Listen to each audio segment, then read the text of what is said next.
Paano po ma-turn off yung camera shutter sound? Okay, so ang tinatanong niya is all about this phone na hawak natin. This is the Samsung Galaxy A16, no? And actually po kasi dun sa kanyang camera settings, wala talaga siyang option para ma-turn off natin yung camera shutter sound.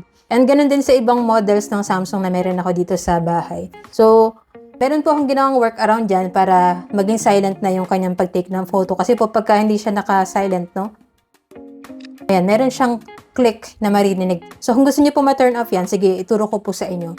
But before that, kung Samsung user din po kayo, ay naghahanap kayo ng slim magnetic case for your Samsung phone. And accurate yung mga cuts, kita lahat ng buttons, yung mga ports. May magnetic ring na siya for magnetic accessories. Tapos semi-transparent and matte texture siya.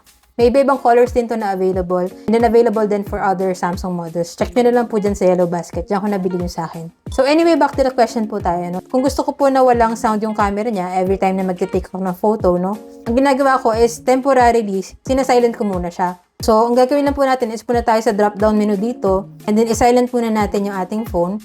Para po, pag nag-take tayo ng photo, ayan, wala na siyang camera shutter sound. And then after po niyan, pwede niya na uling ibalik yung settings niya para meron na uli siyang notification sounds.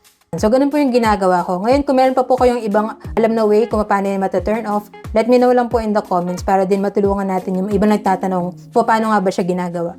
So, yun lang. Sana nakatulong tong video. If you have any other questions, just let me know in the comments and follow for more tech content.